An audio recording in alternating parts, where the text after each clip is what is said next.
Do you ever have one of those days when a new Ferrari just won't do? When razzing around in an Aston hasn't got that neck-snapping reaction from passers-by that you really expect? No? Well, me neither. But if you do, then I have found the perfect car. This, the new Bentley Azure. It's the biggest, brashest, most expensive four-seat luxury convertible currently in production. It's as inconspicuous as fuchsia funeral wear and the length of a small train.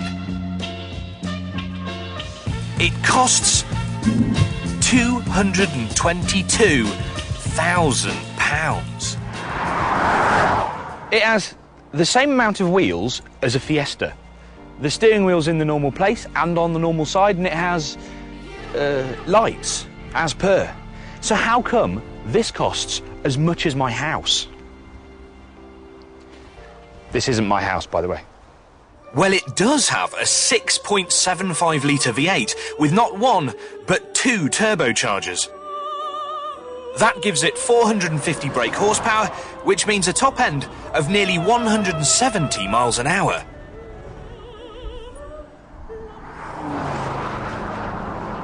But smoking tyres don't really help us find out why the Bentley costs so damn much.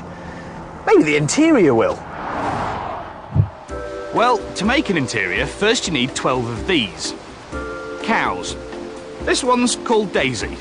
And that little one is called Headrest. The cows come from Scandinavia, where there are no barbed wire fences to nick the hides, because in a Bentley everything must be perfect. Even tiny little insect bites can be grounds for rejection. But you're not just paying for those fancy materials, you're also getting some incredibly skilled labour. Take the steering wheel, for instance.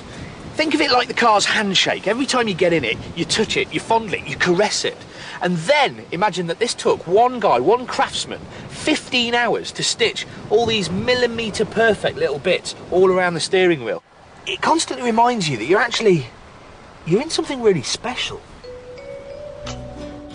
You'll also need one of these.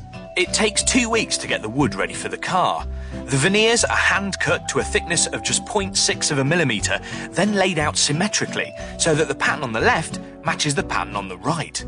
That pattern, by the way, is caused by a fungus that attaches itself to the roots, formed over the course of at least 80 years.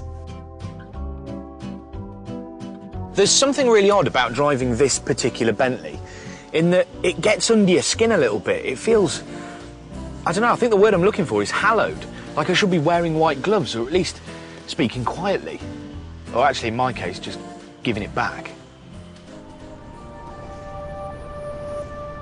Then we come to the roof. It's a piece of engineering Brunel would be proud of, although it's actually made by a German company. At 7.5 foot long, it doubles as a handy sail if the engine breaks.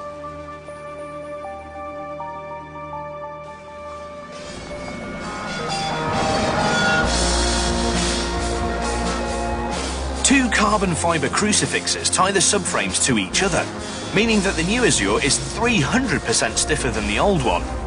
But that means it's just 300% stiffer than a plastic bag filled with water. But surprisingly, chuck it about and it really handles for such a big car.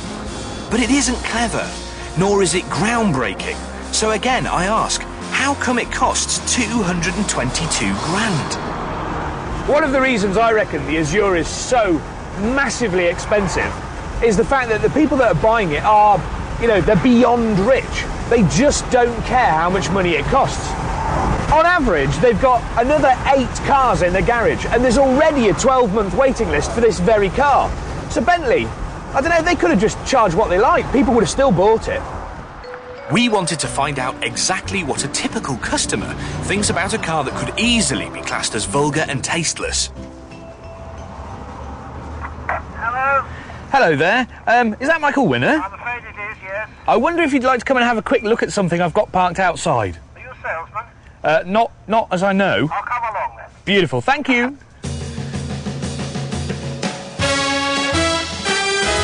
I've just realised I'm wearing the wrong shoes.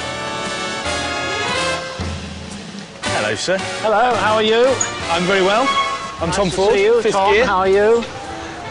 What do you think? The new Bentley Azure? Bit flash, isn't it?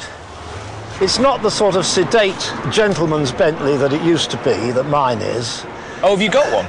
I've got a 1975 saloon, which is perfect. Dark blue leather, not this flashy white, you see. Those grills look like they should be in a bathroom. Well, the wood is revolting, isn't it? The wood is like an IKEA, a kitchen gone wrong. I quite liked it. Yeah, well, you know, you've got a funny hat on.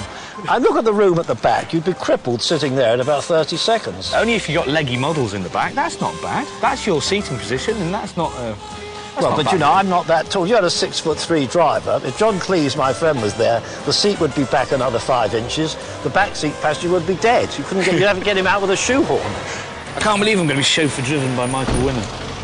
You know, in my car, it's like you're sitting in an armchair.